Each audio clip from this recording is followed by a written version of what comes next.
fall on those who can hear the voice. And when they hear the voice, I'm out of the way.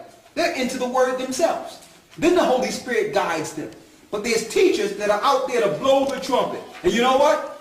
We've been blowing the trumpet. And when the Lord says, come out of my people, it's talking about getting up, getting out of harm's way before they come. It's talking about the same thing he said in 70 AD when the people, a false prophet came up during the same time, I'll tell you in Josephus, and told the people, listen, we're not supposed to leave until the Most High show us a sign. The sign was what Christ told them. When you see Jerusalem compassed with armies, flee. And the people were killed listening to that false prophet. So it's not spiritually moving any place. It's about actually getting out and going near the east. And everyone with any understanding would be able to put this together. At the very end, the attack is on the people in the east.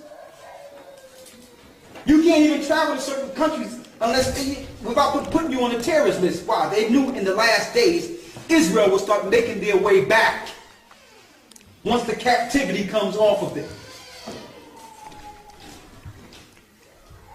But again, those things mean nothing if you don't have Christ.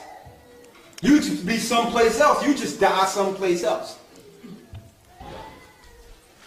But when the Most High says, come out of my people, yeah, you must first come out of her spiritually in order to come out of her physically. I don't want to just keep on beating what's going to happen. I went through that in the other classes about what's even being planned here against physical Israel. Even if you're a Jew inwardly, if you are of a fleshly children of Israel, that means you are a child of slaves. There's you between the crosshairs. Period. You are between the crosshairs if your foreparents came out of Abraham, Isaac, and Jacob. And that's the reason they're doing so much DNA testing in this country. They understand our DNA code. They're looking to wipe us out. I don't care what you think you're following. Christianity or Islam or whatever else.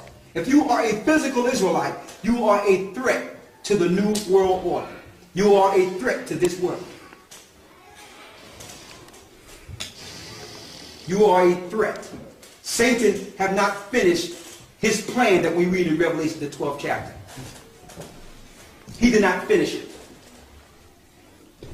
Okay? Now, how long do we have here? What time is it? How long we have here? Till 7. To 7. What time is it? 22:06. Huh? 26. Okay, this is what we're going to do. We're going to take this next 20 minutes and we'll get something to eat, that soup, and then we'll come back and I'll actually go into the information we have on some of the 12 tribes and the Russian icon and its European information. And then if we have time after that, I'll answer more questions. You start.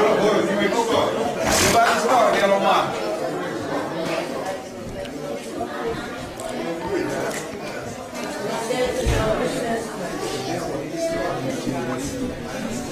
I want to show something.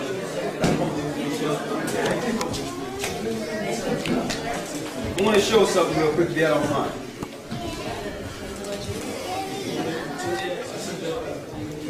Now, this is what I want to show. I'm going to ask you a question. All right?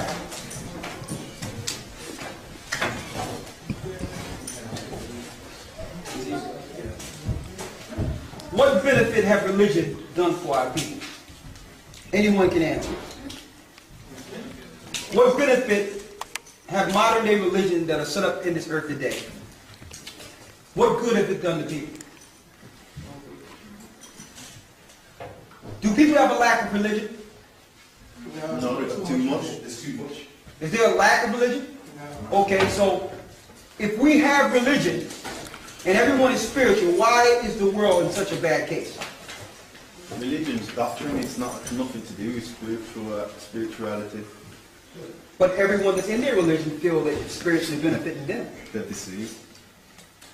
And I'm asking that is because I'm going to show you, going back to Revelation 12 chapter before I go deep into the lesson, how it's important we understand the root of the matter.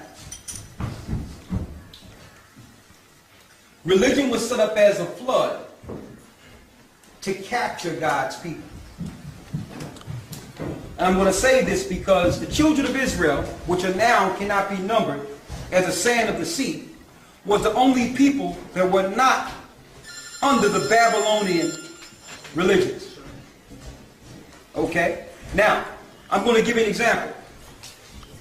What religion came from Europe or from England and from Rome and went out throughout the whole world? Christianity, right? Now, was it primarily the Romans pushing the Roman Catholic Church? Yes? Yeah. Okay. All right, let's look at Buddhism. Let's go into Asia. Is it primarily Asians that push Buddhism? That's part of their culture, right? Let's go into the Middle East.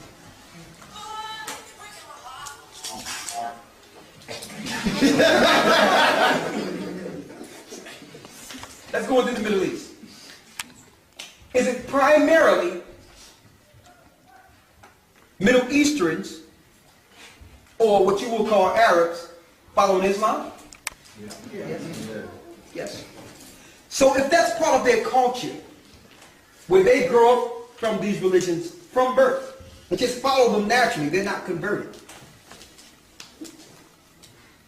In East Indies, the East Indies, they follow Persian mythology and some forms of Arab beliefs. But if they do this by culture, what people are the subject of their conversion? What people out of their religions, because their children grow up with their customs. So what people are they actually converting? The people that were separated from all those religions in the beginning. The only people that didn't have the Asian religions or the Roman religions or the Greek philosophies or the Middle Eastern religions are who? The people that parted the Red Sea, the people that came in and got the law, statutes, and commandments. They were separated from all the other religions in the earth. Now, once these people fell, there was open game for what was natural to these other cultures. Because they lost their nationality in their purpose, these other nationalities of religions were able to jump on these people. Now, and I'm going to say this because regardless of the religion that may divide us, it's one thing, especially people of color, I'm going to just concentrate on that for a second. It's one thing the people over here in England and the people over there in America, especially the black people, have in common. Ships. I don't care what your religion and what you believe in. Your forefather was up on one of these ships. Okay? Now, I'm going to look at this ship, and I'm going to see the Jehovah's Witness part of this ship.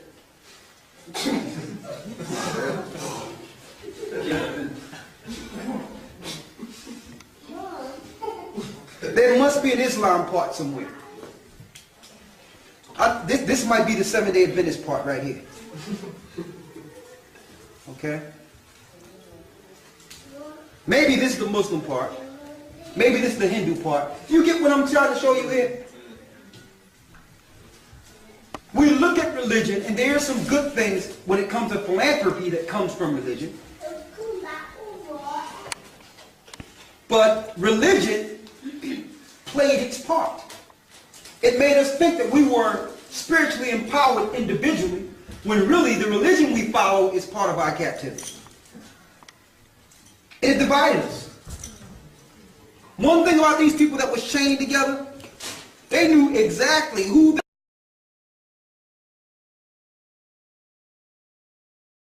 and what their condition was and who was imposing the things on them, who was imposing captivity and destruction on them. That did not go amiss. Okay, let me get off the ship real quick.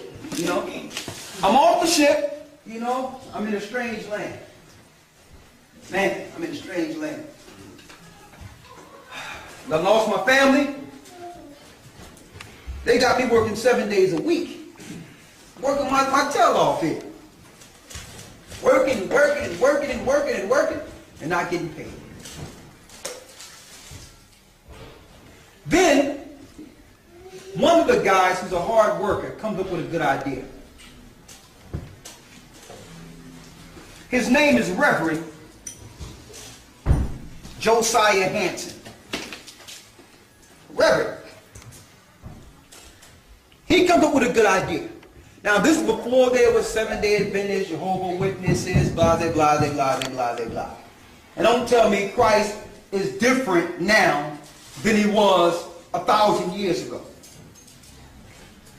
Okay? That means Jehovah's Witnesses, Seventh-day Adventists, Mormons, whatever they might call themselves, Catholics, you can't tell me that you have a brand of Christianity that Christ didn't have. There was something going on before you came on the scene. Let's get to the bottom of it. I'm off the ship now. And this Josiah Hansen got a plan.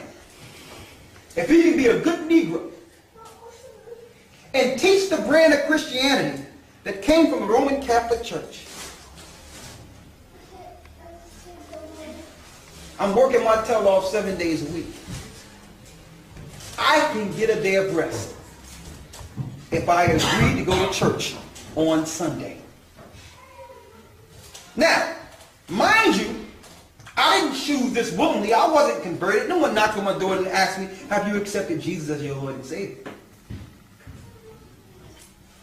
Okay? What happened was, I needed rest from them 7 days of work. And if it means sitting down in a church, listening to the good news that was delivered by the same people that chained me, I could get rest. So, I accept Cesar Borgia, because this is the guy they use as a painting to deceive the world and plaster him as Jesus Christ. He was the second son of Alexander, the sixth Pope of Rome. I got the book called Triptych Poisonous. Very evil and wicked and deceitful man. They could have chose anybody to be Christ, but they chose him. Slept with his sister Lucretia, who's in the Last Supper's picture twice. Killed her brother-in-law, killed his brother-in-law, the Duke of France, to sleep with his sister Lucretia. She's in the picture of the so-called Last Supper from Leonardo da Vinci twice. The father, Rodrigo Borgia, which was an evil, wicked, and despicable pope, the sixth pope, this particular guy was wicked, known for all types of evil concoctions against the people. Sister was used just to lay down with whoever so that the empire can gain more power. These are the people in your Last Supper. That's the Da Vinci Code. Cesar Borgia is in the picture 3 separate times. Now, if I bow down to this guy, I get a rest from me picking peas, me picking cotton. I can get a rest. Now, the slavery begins. The spiritual slavery. We're already in physical bondage. Now, we must bring a brand of Christianity in which these people cannot relate to what happened to them on this ship. And we have to make them love the same society who've enslaved them, or they will revolt. So we have to teach that God's people are no more. God loves everyone. And it doesn't make a difference what happens. We ought to forgive everything and just love Jesus. Forget who you are. Then I'll let you go in and listen to Josiah Hansen preach what Massa gave him to preach on Sunday. But y'all have to listen to the teachings, and you cannot read, because you know what we do to Negroes that read. We kill Negroes that read. Mind you, in the churches that I frequent, especially in the United States, they sit and listen to the preacher, and you can count the amount of time they actually go into the book. They don't read. If you don't read, you can be indoctrinated. Listen, there is no more Israelites. God got a new people. Let me show you who they are. Jesus, who died for your sins.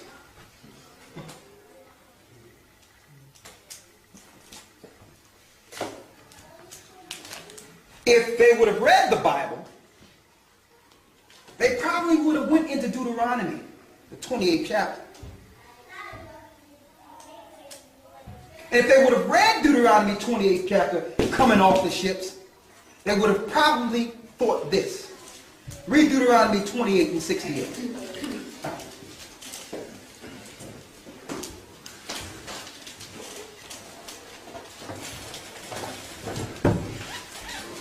They would have probably thought this.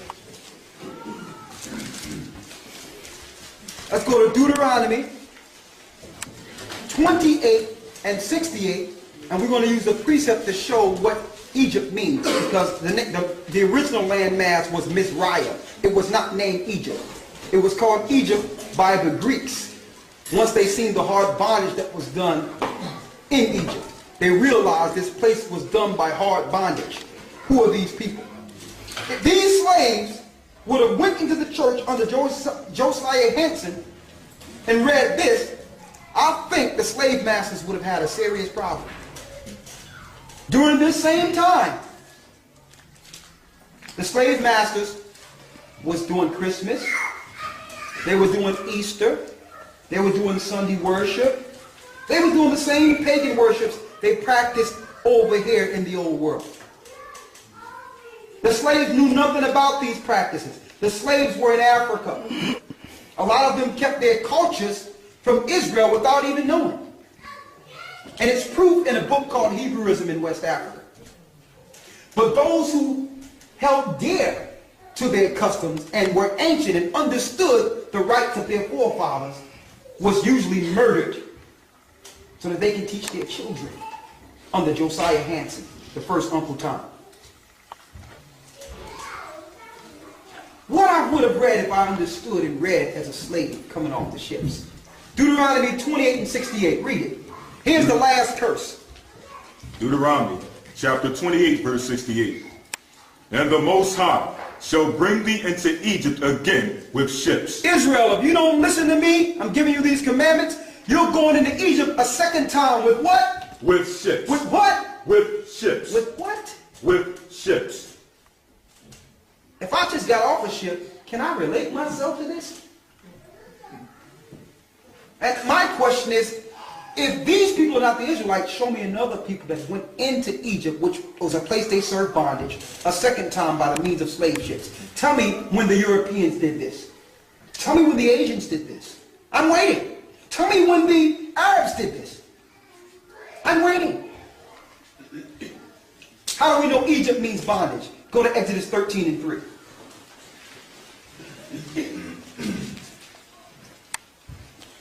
And then we're going right back.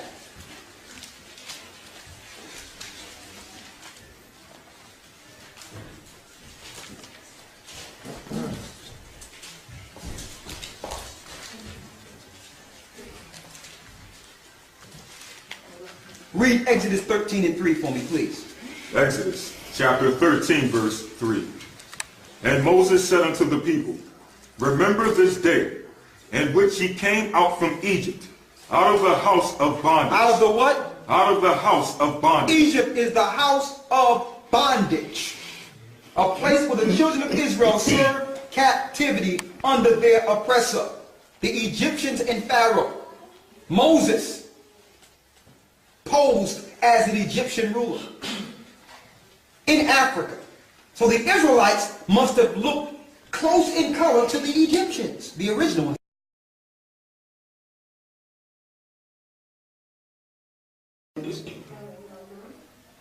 But now they have placed all these Caucasians and Middle Easterns overran parts of Egypt to make people think today that those people were always there, to hide the fact that you were there. Read it again. Exodus chapter 13. Deuteronomy 28:68. The Lord shall bring thee into Egypt, which is the house of bondage, a second time. What means of transportation? Ships. Ships. That's what the slaves would have understood. Read. By the way whereof I spake unto thee, thou shalt see it no more again. After this captivity, Israel, you will no longer see another captivity. This is your last captivity. Who are the people that crossed the Red Sea? And don't tell me it doesn't matter. Christ came out of their loins. Christ came out of those same people's loins. So if you tell me it doesn't matter, then you telling me Christ don't matter. Because he had to come in this earth through a people. And you can't tell me now that Christ came to the earth, he forgot about the people that bore him, that bear him. That's what Josiah Henson wanted to teach the people. Why? Because you can't teach a slave that he's an inheritor to the inheritance of Abraham. How can you keep a slave a slave? This was before Jehovah's Witnesses, Islam, Hinduism. I don't care what religion you follow. Your foreparents came off these ships. And your plight and your issues are written up in the Bible. The difference is we choose not to ignore that. That's the difference. We're not just going to take part of the Bible. We're going to read that Bible, that part too, and understand, okay, if that's us, who are the people in Israel? Who are they? If we would have held to the truth of this Bible, there is no way they could have staked claim to Israel in 1948. But because we live in ignorance and choose to stay there, they was able to get the promises and get the land that originally belonged to you. But yet, we can say it don't matter, but yet they're the people claiming to be the children of Israel. It must matter. It must matter. Read. And there you shall be, read it. And there ye shall be sold In unto this your new enemies. land you shall be sold to who? Unto your enemies. You shall be sold unto your enemies. And I don't know what you think, but any government that would do this, I don't think you would call them a friend.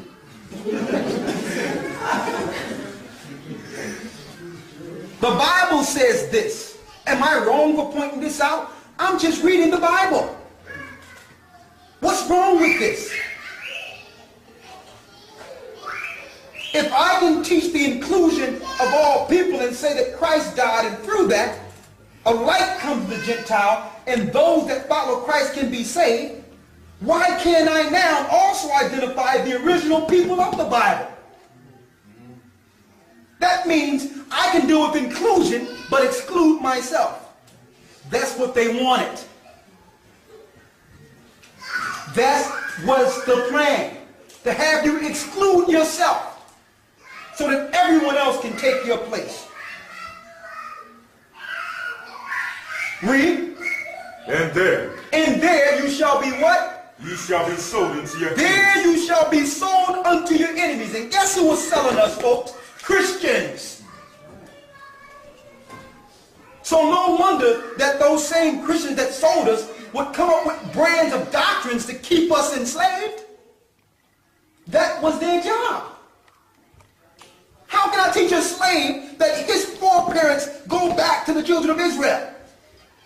So in my doctrines, like the people that came up with the Roman Catholic wine of Babylon under Constantine and paganism, every church stemmed from them. And you notice in the Bible, it calls her the mother of harlots. So all the churches that stem from the harlot make some pretext or excuse to say that they're separated from her. But no, she's still your mother. Sorry, is that the same as the Horus Babylon, the mother of harlots? Is that the same being? It's the same because it was the Roman Catholic Church and the spirit of that religion that bore and brought forth America. Okay, Americans didn't spring out themselves. Great Britain took the whole over there. Roman Catholic Church. And during the 1700s and 1800s, they all sat down. They're scientists. And guess what? None of us was there. They're theologians. Look at it. None of us was there. They sat down and conspired with doctrine. So when these people get this spiritual awakening and seek the Most High, they'll have to go through our snares first. Then you had Jehovah's Witnesses, Mormons. A lot of people don't know the Seventh-day Adventists was first part of the Jehovah's Witnesses. Russellites. And they don't know, oh yeah, I can give you some history, brother. Yes, they were together at one time. I got the history, and I'll share it with you with no problem. Charles Taze Russell is the father of the Seventh-day Adventists as well. I know everybody say Eugene White, the prophetess, but no. Check out her husband, who was a Mason. You must do the research and understand that there was an agenda that was aimed towards these same people. Don't try to say you're against the Catholic Church, but yet you sprang from her. The Catholic Church links to Revelation, the 12th chapter, when it says that she, with the serpent, is going out to destroy the woman that bare the man-child. And they use religion to do it. Spiritual enslavement. It was Christians that dragged our behinds off of the ships. Christians. So don't get caught up in this religion. They didn't use Christ. They used this guy and taught you a new brand of Christianity that you would defend with your life as if you came up with it. And they can only do that by taking your identity and making it so that you have no sense of self.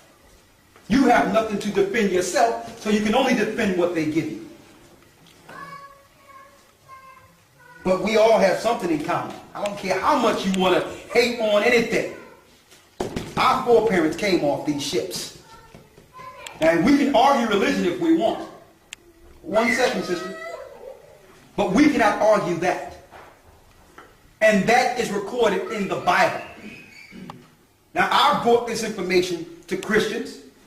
I came from a Christian church. I've taken this information to different philosophies and all that. And they try to knock it away or try to push it away by saying, it doesn't matter, brother. It doesn't matter. We're spiritual Israelites. There's no Israel no more. We're spiritual. Why are you just looking after the flesh and not the spirit? Well, sir, I would just look after the spirit if physical people wasn't in Israel saying they were Jews. Why are you not telling them to look after the spirit? What are they doing over there? But it's a problem when you stake claim to a prophecy you can actually prove in the Bible. Because you are supposed to be a slave. You're not supposed to know any better. You're children of slaves. You're not supposed to know about your history past the slave ships. What are you talking about? It doesn't matter. Look at you. How can you be God's people? What do you have? Look at you. You have our religion we gave you. That's what you have. Telling me you're free. Telling me that you are the child of the free woman. Look at you. And let me tell you, the psychological play they did on our people. They had us defend our captivity. Check out that.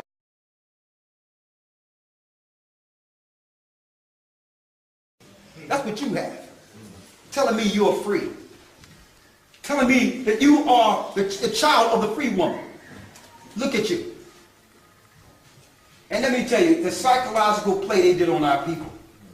They had us defend our captivity. Check out that psychological play. They don't even got to defend it no more. They don't got to stand out and do what Josiah Hansen did and what the slave people did. What the slave masters did.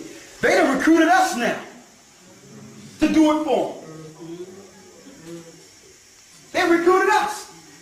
We will defend the religion that have enslaved us to our death. So I'm putting this out there because I want to say this based on what happened earlier. We are brothers. We are sisters. And we believe in Christ. We agree that. But the disagreement is the fact that we're claiming that we're the children of Israel. That's a disagreement. And I'm asking someone to prove that we're not the children of Israel. All the curses you read in Deuteronomy 28 pertains to us. That will be taken from our shores, taken from our families, wives separated, children sold.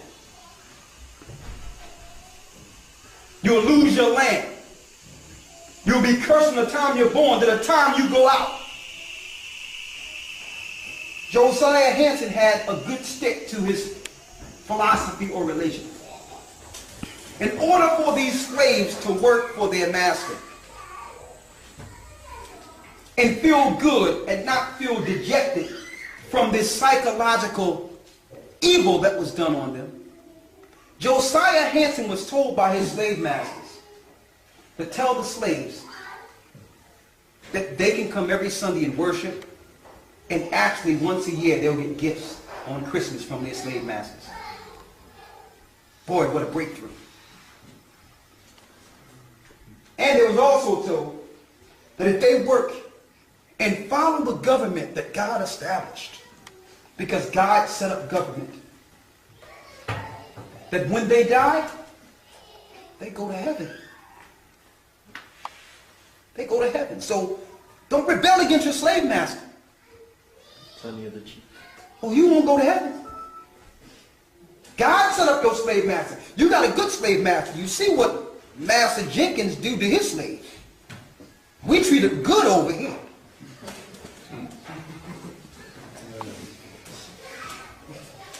And I'm saying this because I am not going to follow any brand of nothing that's part of the destruction of the people of God.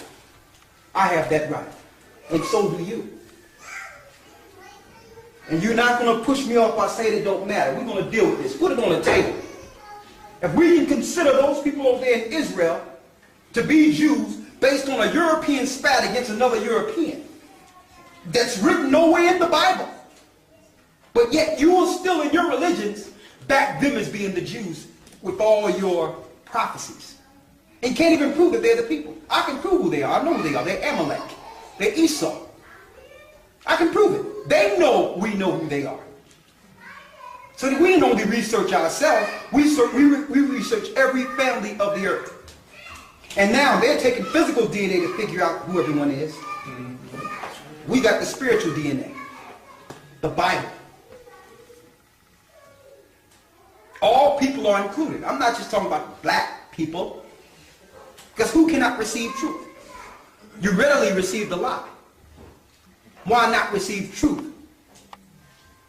You know why you can't receive it? You're not taught to be involved with anything positive. That wasn't part of your teachings. That was not part of your upbringing. There you shall be sold unto your enemies for a slave man and a slave woman. Right? If you don't believe you're a slave, just think in your mind, what is your last name? You don't have to tell me. Put it in your own mind. If you're not a slave, what is your last name? You've been branded. Yes, sir, I will. There you go. Israel was my last name. Read. And there, ye shall be sold unto your enemies, for bondmen and bondwomen. As a slave man and slave woman, read. And no man shall buy you. And no man shall buy you or save you, which is old Quaker English, which means save or redeem. Every man that tried to save us died, because it's not man's job. That's the Most High's job. He put us in this condition. He did this. Why? Go to Deuteronomy 32 and 21. Now I can understand the reason for Christ now. We needed a sacrifice because the people of sacrifice fell from the promise. And they needed to become adopted. They were rejected from the Father and they needed an adoption. Exodus 32 and 21, read it. Deuteronomy 32 and 21, read it. Deuteronomy chapter 32 verse 21. Go ahead. They have moved me to jealousy with that which is not the Most High. Read. They have provoked me to anger with their vanities. The Lord says Israel provoked the Most High to anger with their vanities. Read. And I will move them to jealousy with those which are not a people. So since Israel moved God to jealousy with the no God, he put up a no people for his people. So the people that are ruling today were the foolish nation that was put over us as a curse. Read it again. And I will move them to jealousy with those which are not a people. Which are not a people. Read. I will provoke them to anger with a foolish nation. And I will provoke them to anger with a foolish nation. Now think about it. Look at the money in your pocket. Look at your wallets. And the foolish nation the Most High put over you is the one that print your money and control your finances. And if that don't make you angry, I don't know what could. You were the people. Now the Jewish people own everything. And they are not even Israel. They're Esau. So the Most High fulfilled his promise. We are the children of the curse. What we're telling you now is that I thank the Most High for this generation because the curse is coming off of us now. We realized that we were the people. And this was before religion. Religion was placed in as a snare to keep us destroyed.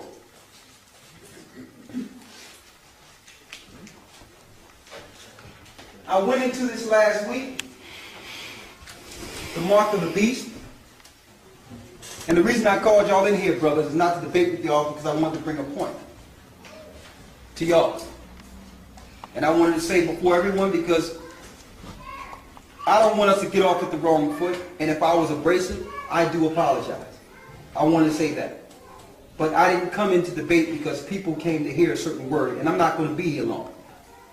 All right? I didn't know it was going to turn into that. Or I would have waited for a private meeting to talk with you. So I couldn't let that go on, or it would have been variance based on what we need to teach. All right? That's the only thing. So I don't hate none of you brothers, and I'm against none of you brothers. I want to say that, because that's what Satan wants.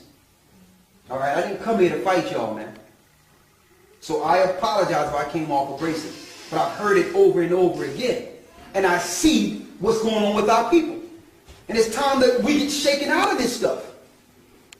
While we're using religion to fight against each other, they're planning to kill us all, regardless of what we're following. So we need to shake up. Everybody's not going to agree with the same thing. There's measures of faith according to what the Most High gave us. But I know you brothers have something equally important. Your spirit is, the Most High don't love me no better than you. Either way. So we have to come to a point where we can understand, where did the captivity start? Where that ship at, man? Hey, let me get this again. Where did we go wrong after this?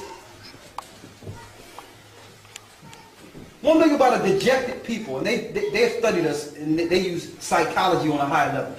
One thing about a rejected people is they crying out for acceptance. And anyone that will accept them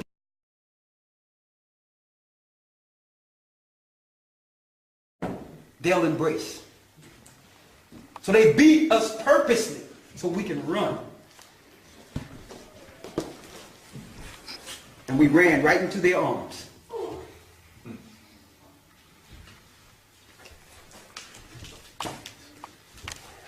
I wanted to bring out the fact that I know that Seventh-day Adventist teaches that the mark of the beast is Sunday law.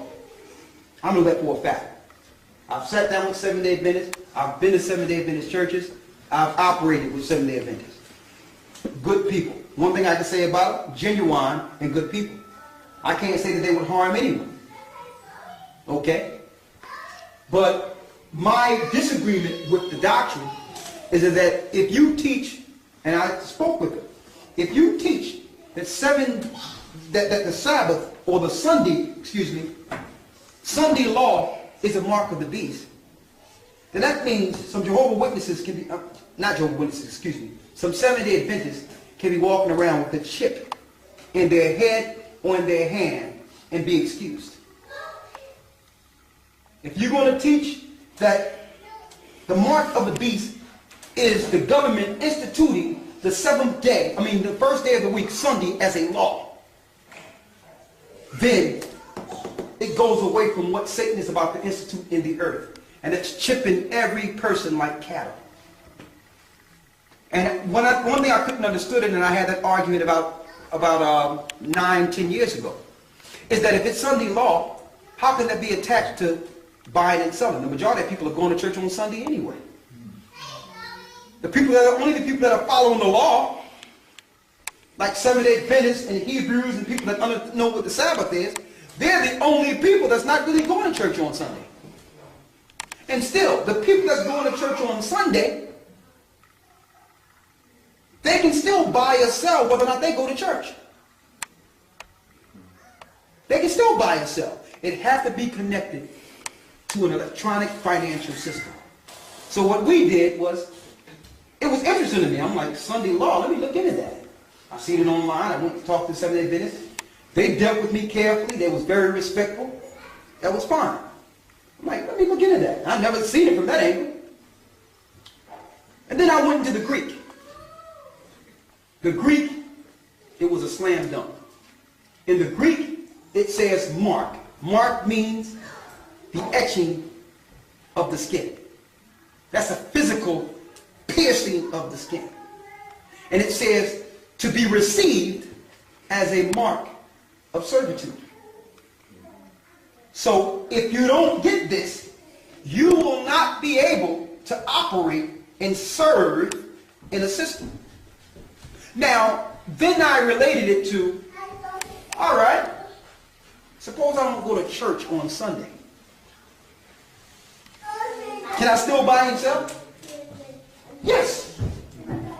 But if the systems of the one world government purposely flatline all societies and governments, if they purposely bankrupt each country like they're doing financially, and turning these countries eventually into third world countries, which is the plan, and destroy the people, once they flatline and take the money out of the system, they can actually institute a system in which you can spend the way you're used to.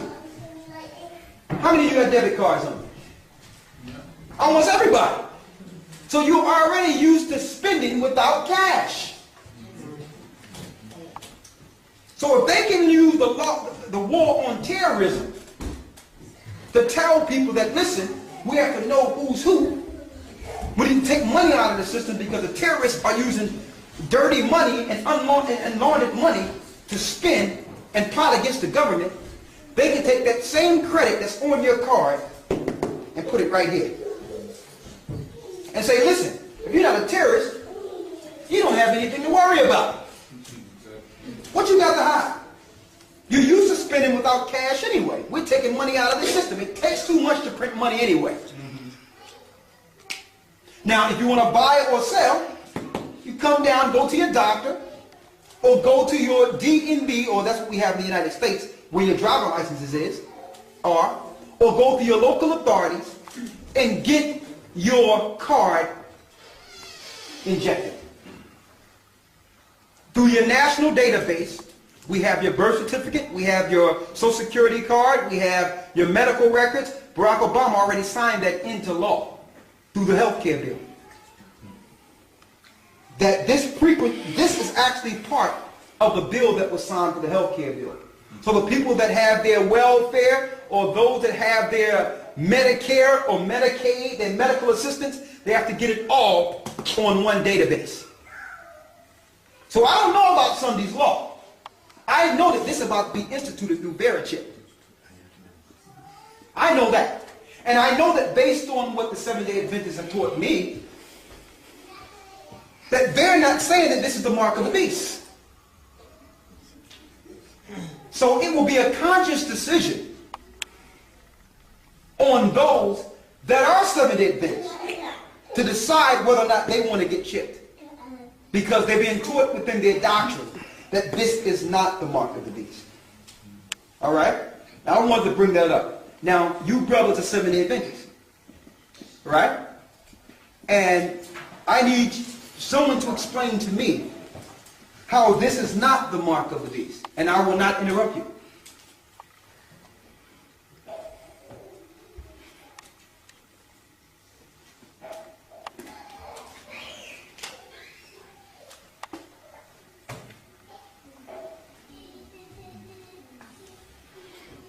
How does that relate to worship?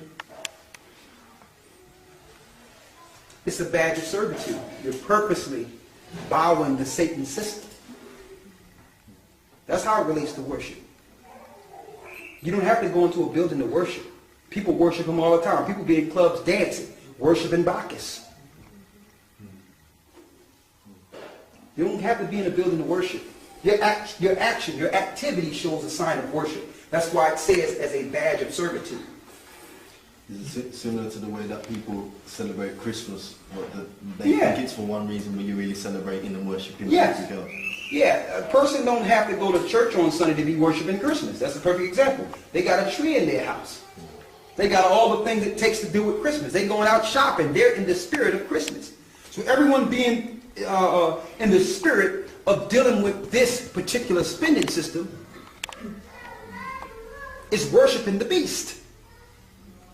Because the beast is presenting or giving this source of spending to society. And they trick the people by making you think that this will not be instituted until an antichrist is revealed. When Paul told us in Thessalonians that the antichrist was working back then. You're waiting for one man, and the majority of the seats you have within this earth are antichrist. It's the antichrist government. The beast is a government. And through the New World Order, they're looking to mark every man, woman, and child like cattle. They've tested this on dogs. They have tested it. And also, check this out. They tell you in Revelations that on those that have the mark of the beast, it was a sign of what they had because they broke out a grievous sore. Now, how can I get a sore from not going to church on Sunday? But in an article in the Washington Post last year, it showed people who had the chip injected getting infected with cancer. The people that was tested with this chip. RFID is the mark of the beast. There's no other way you can track people on an international grid. No other way. How can you make, what, you going to take roll for everyone that come into the church on Sunday? How do you know who's not following? It's an electronic grid. And John, the Revelator, seen this. The technology that we see today was not during John's time. To let you know the wickedness of the religions that have enslaved our people. They knew it would come a time that this technology would be on the earth. And already had it in their doctrine to consciously allow their followers to get this. Consciously. The people that set up these religions, I'm talking about Seventh-day Adventists, I'm talking about Jehovah's Witnesses, I'm talking about Baptists, you can go down the line.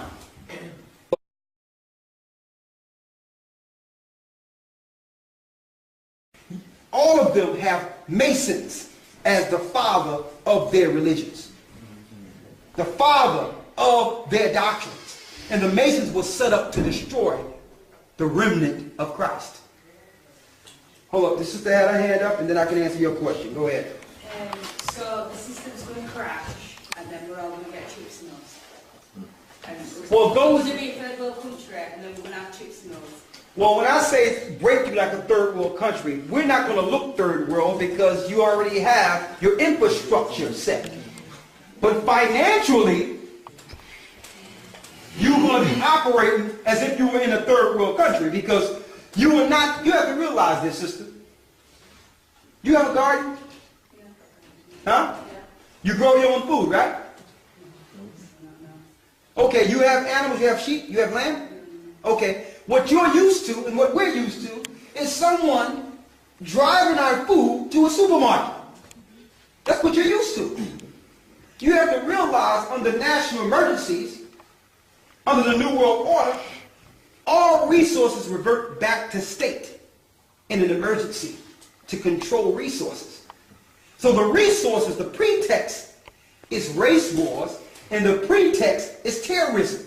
They're going to use that to say, listen, we have to get a hold on this thing under some level of martial law to control this chaos that they actually created. So is this every single country, like from China involved? China is involved. China is involved, absolutely. Look at every country under the UN right now. They are involved with the New World Order. Yes. So they've got all our information, this is what I mean, I don't understand why they need to put it in a chip to... Well, it's like this, sister. If you want to find out... Okay, I'm going to give you an example, sister, on a low level. Right? I'll take care of you. Right? I make sure you have everything you need, right? I'll look out for you. Right? But yet, you are giving your glory and honor to someone else. Right? And on top of that, you are in league with that God to destroy me. I'm just giving an example. Satan took Christ to a pinnacle and told Christ, see all these empires? They can be yours if you bow down and worship me. You got that? If you bow down and worship me. Now,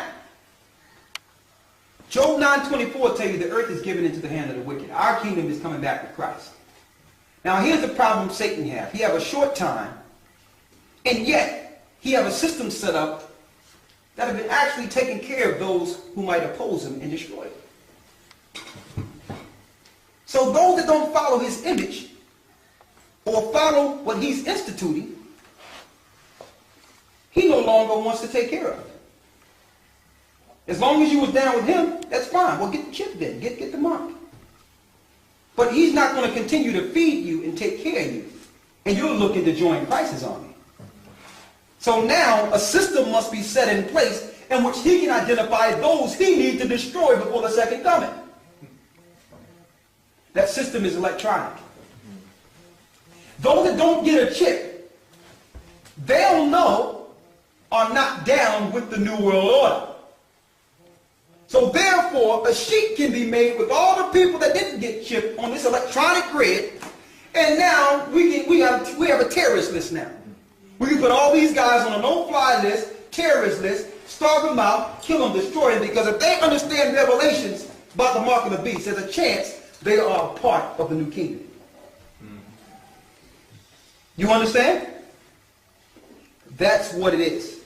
So why are they warring in Afghanistan? I don't understand it.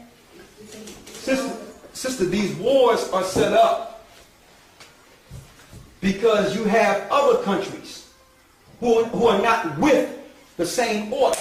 And with them setting up their order, they have made enemies. In order for the Jewish people to establish what they've established in the earth, they made many enemies. So you have alliances against them that if they don't stop these people, they're looking to blow Israel away.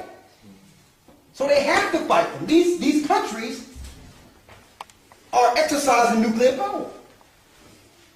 Ultimately, it's what we told you the other night. It's leading to the battle of Armageddon, in which Christ brings the last war, in which he stomp out all the armies that are in the earth. But before then, we can look for a mass roundup and termination of the children of Israel. We can look forward to that. That's about to happen. And even though we think it's something different than what the Bible says it is, we think that, well, it's just the church, or it's just that, or we're going to be raptured. There's no such thing. When Christ comes back and we get caught up in the air, after that, there will be no mark of the beast instituted when Christ returns. That's the last trump. That's the beginning of the kingdom of heaven. So ain't no Antichrist going to come after Christ come in the last trump. So what we're about to deal with is a global net. The last war of 70 AD on an international level. They put Barack Obama in the seat. Why? Barack Obama give them entrance into the country they want to destroy. Africa. Why? Because there's a high number of the children of Israel that are still in the wilderness that fled out of Jerusalem. Barack Obama gives them that entrance back into Africa to continue what the serpent started in 70 AD. And a lot of those people are going to be refuge for us. They tell you even Ammon is going to show us different caves and caverns to run into when all this happens. They need to fight against the Middle East because the Middle East is not under the international grid yet. They don't have cameras all over the place spying you like CCTV. So how can they exterminate the woman when the woman can be safe in some of these countries that are not under the grid? And a lot of these people, the Most High got a spirit on some of these people to help us once we get there. I know. But this will be instituted. This will be instituted. And what I'm saying is, people need to start teaching what the mark of the beast is. Yes, sir. My father works with computers, and one of his bosses come and told him the other day that they're going to try. There's a new schedule that's coming in where they're going to allocate an IP address to every individual person. So an IP address to do with computers, and usually a computer has their own singular IP address, but they're going to link it to everyone, a person individually, which don't make sense because they can't do that without the chip. But that's obviously foresight, isn't it? Yeah, that's foresight. Every person's getting an IP address. I read that too. Okay? And on top of that, think about this for a second. You are chipped. And you might think, well, okay, it's just a buy and sell type deal. No. They have been practicing with this chip since the 60s and 70s, even using Vietnam. It's called the Rambo chip. Y'all seen the movie Rambo where this, this soldier on steroids that cannot be killed? It was called the Rambo chip because it had emotion sensors in it that can drive you mad, that can actually make you do things you don't want to do. And it also have the power of suggestion with these particular chips. So people will be running around like zombies. If they want to kill somebody, they can use them like the Manchurian candidates. That's what these things do. They tested it also in a bull and on cats. You can see this on YouTube. Type in RFID chip in animals. They've been testing it with animals. You have a cat that was normal, and they turned it up, and the cat went wild, went crazy. It was a bull that was calm. They turned up the frequencies of the bull that was chipped, and it went mad. People are going to be madmen with these chips. Also, someone not too long ago, I think it was in Russia, came up with a way where a dose of cyanide can actually come out of the chip. Now, if you don't comply, boom, they can get rid of you. They showed that in the Mission Impossible 3 movie.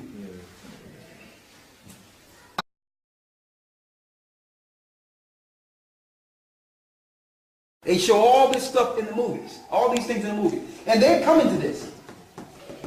They're coming to the chip. There's people in America right now, it's called the Baja Club in Florida, where if they're chipped, they go straight to the VIP room. They go to the VIP room, they scan themselves in, and all their drinks and everything they order come directly out of their bank accounts. And when they get a drink, a person just pull out one of those readers, put it on their arms, scan them, boom. They get their drinks, they don't have to worry about paying. They feel special. They feel like, you know what I mean, I'm empowered. I just walk through. On your IBM commercials, you see a woman on the commercial that's going through the supermarket, putting everything on it and rolling out. And it looks like she's stealing everything, right? And then a receipt comes out. They say, thank you, ma'am. She's chipped. They got a guy that comes like he's stealing things. Look, he's stealing stuff out of the market, and he walks through the grid. Notice when you go to Tesco in certain places, they have in place where one don't need a teller anymore or a cashier anymore. You just go. They want you to go ahead and get used to doing it yourself, and they got one person that's watching it all. That person will be military or security or cop soon. They will not need cashiers or tellers. They get you prepared to deal with the system that's already here. Mentally. So now you're going to be able to put your stuff in the bag, walk out of the store, boop, and go home. It'll be credited right off. Don't say they can't do it.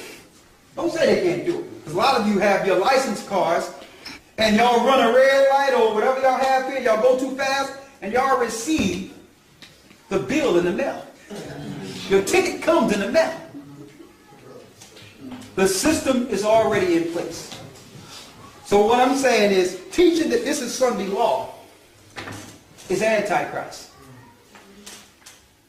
And I know, even though you think it's Sunday law, even if you do, you're still not going to get this up in you, are you? No. Even if you think this is Sunday law, somebody tell you to come get this up in you, and you realize that you're not going to be able to buy or sell without it, you're going to know it's not Sunday law then. Because they're not going to usher it in a way in which you don't voluntarily get it. It's going to be ushered in a way which is voluntary. Convenience. Why? They don't got to force you to get it. If you don't get it, you don't eat. You don't eat, you die. Yes? Who's the false prophet? Is it Muhammad? Huh? Prophet Muhammad? No, Muhammad. A lot of people, some things people don't know about Muhammad is that Muhammad knew a lot about Christ, but they don't teach that part of it.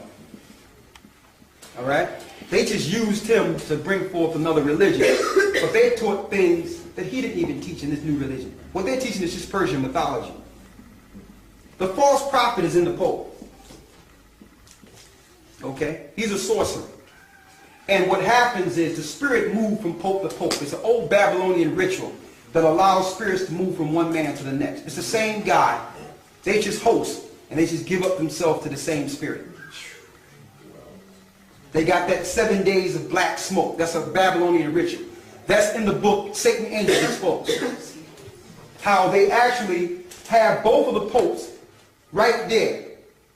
And on the 8th day before the white smoke come up, the spirit enter the next pope.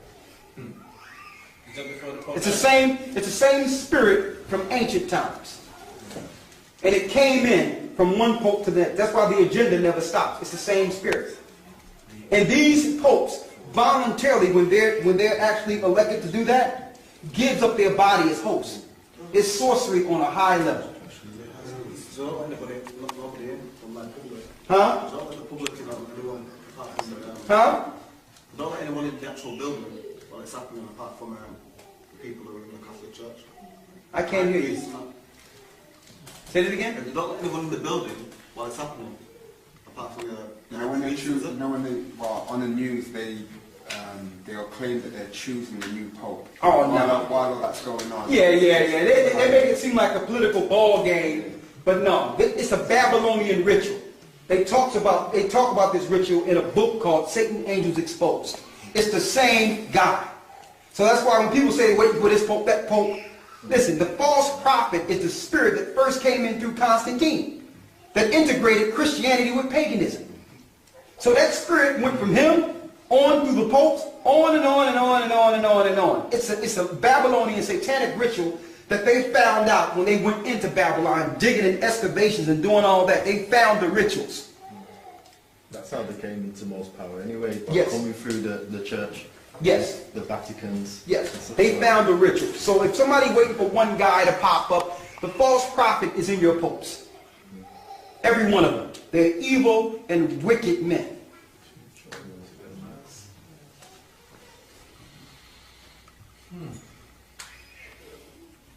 So I just wanted to bring out, because I know I wanted to go into the 12 tribes, but I didn't have the opportunity. But I wanted to end this on a peaceful note and show you that according to the Bible, we are the children of Israel. And I want to go to Isaiah 49 and 6 before we break down. Okay. What time is it? Okay. We got 5 minutes. Read it.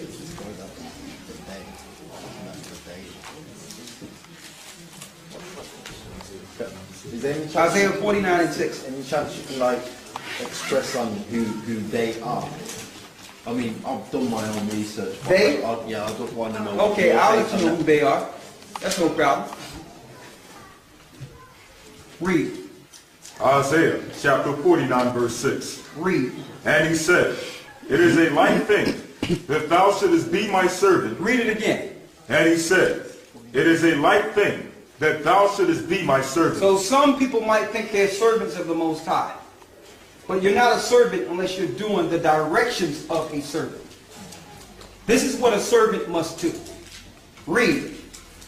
To raise up the tribes of Jacob. To do what? To raise up the tribes of Jacob. Now that's hard for a servant to do his job if he have no idea who the tribe of Jacob is. Read.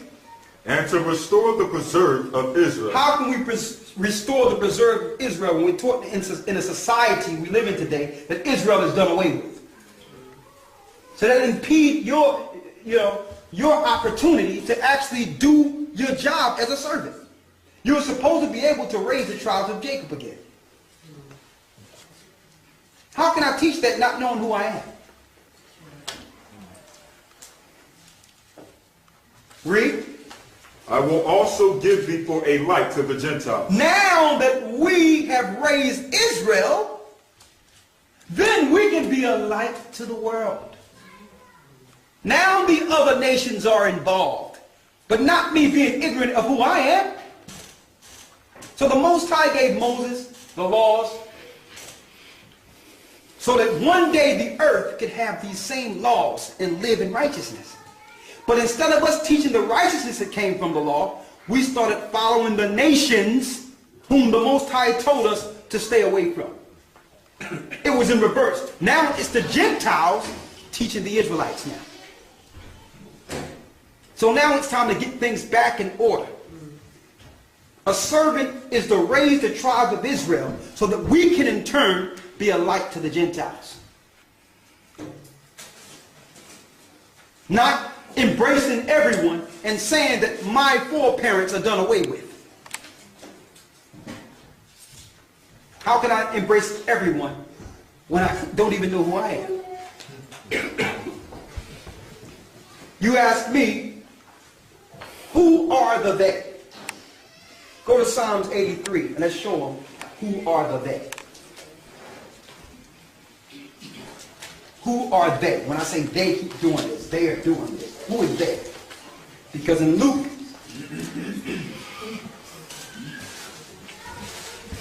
I think that was Luke 21, 21, 20 and 19, right? We went through earlier. 21 and 20. When I went into Luke, it showed us that until the times of the Gentiles be fulfilled. So the they are the Gentile powers that are now over the New World Order. That's who the they are. The Rothschilds, your Queen of England, the Bushes, all these people that are financially taking over the earth.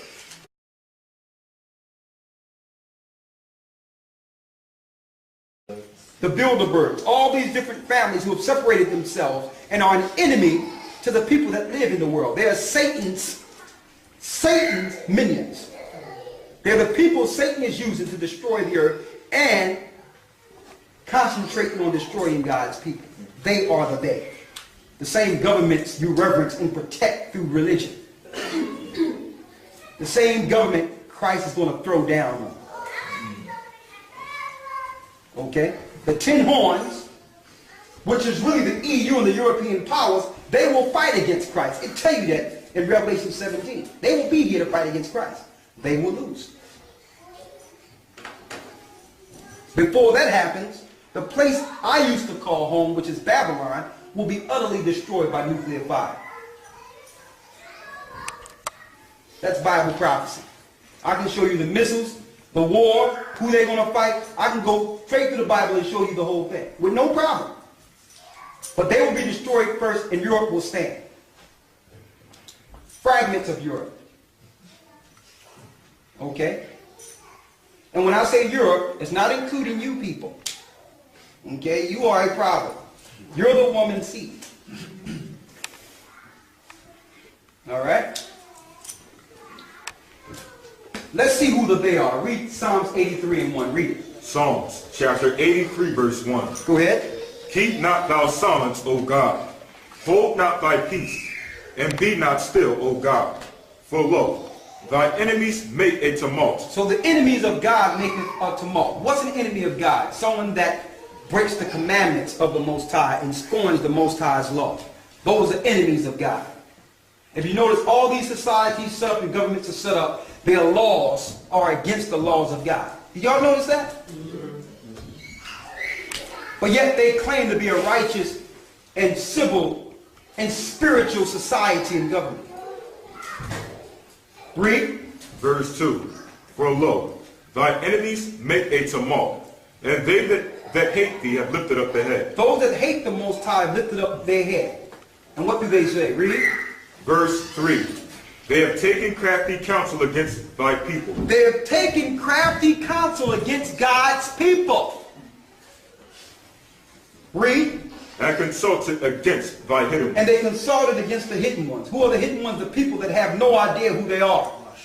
Your identity is hidden. You don't know, you have no idea who you are. Talking about, let me show you Jesus. Who are you? You're hidden. And the governments of this earth know exactly who you are. Their plans prove they know who you are. They're doing no different than the Romans did to us in Jerusalem. Read. Verse 4. They have said. What did they say? Let us cut them. Who have said it? They have said. That's your they. They have said what? Come, and let us cut them off from being a nation. Let's go cut them off from being a nation. Let's tell them that the Israelites are done away with.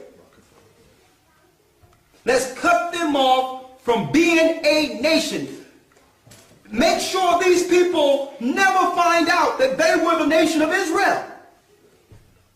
Then it identified who said this. Read. That the name of Israel may be no more in remembrance. Let's make sure that they can't remember that they are the children of Israel. They've taken crafty counsel. You know they use religion. Read. Verse 5. And I'm going to show you how they did this. They did this by teaching you that you were a Gentile. By you being a Gentile, you will defend the Gentile stance, because if there's Israelites, you're left out of the loop. So they had to tell the poor black people that they were from the curse of Ham and you were Gentiles. And they had to tell you that the people of Israel are the Jews. Crafty counsel. Now, okay, if I'm a Gentile, then let me look in all the scriptures that save me. You know, they're going to be, I'm going to spare you Israelites.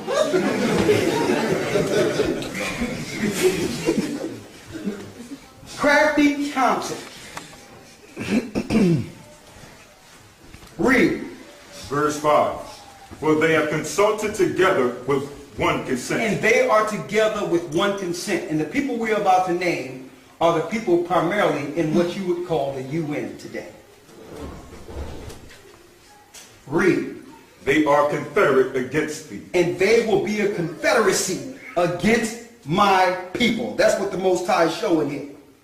That they will plan a council, and in this council, the plans will mean the destitution and destruction of the children of Israel. Read. Verse 6. The tabernacles of Edom. It names the they. The chief man that done this is Edom. Edom is the father of the pure-blooded white Caucasian race. It names them first. Now they understand that there's people that are white who are Israel because they have mixed their blood with other people. So these Idumeans make sure that they only mix their blood with pure blood Edomites. That's why your queen and your princess only marry people within a certain circle. They stay within a certain circle. Even if they have to marry their sister, they will not mix their Idumean blood with anyone. Even Princess Diana was supposed to be ninth cousin to Wash. Yes. They marry within a family. They keep DNA and bloodlines to make sure their line is not part of the future extermination. Yes. Exactly. She was pregnant by an Arab and tainted the bloodline. Edom is number one. We know who they are. They're not Japheth. The Caucasians did not start over here in Europe. They started over in Mount Seir, not too far from Israel. In Mount Seir, the mountains. Esau's grandson was in a fight with us when we were in Egypt. Joseph and the Israelites. And we kidnapped Esau's grandson, Zepho. They tell you that in the book of Jasher. Zepho escaped Egypt and eventually came over to Chittim, which is Greece, and made an agreement to allow his people to start coming over into Europe. This is about 1400 BC. So they didn't start in Europe. They took Europe the way they took everything else. This place originally was ran by Asians, the seeds of Japheth.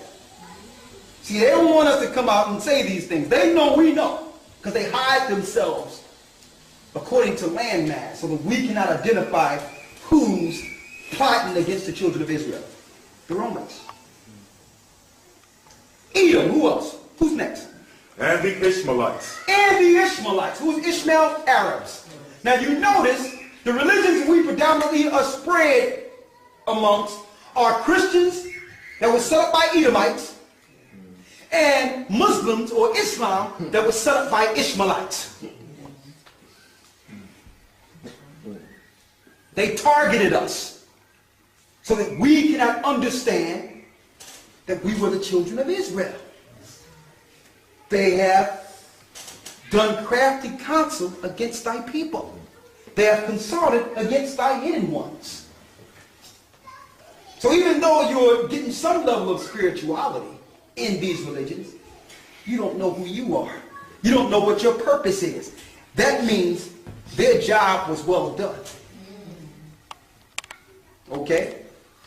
Now little rogue guys like me is a problem for them, because I'm not under their status quo. We are able to freely be led by the Holy Spirit to seek truth without someone dictating what we can learn. And that's dangerous. If you're in any of these religions, you are not a threat to them at all. Somewhere they have you trapped.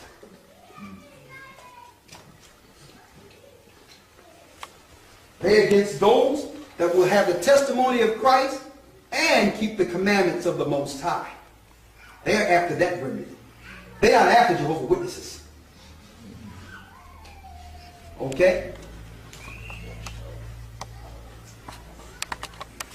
All I'm saying at this point is, to tell you the truth, and I'm going to put this out there, when you read that whole chapter, it tells you all the nations that conspired against Israel to take advantage of Israel one at a time. I used to look at that, maybe I was inquisitive as a child or something, because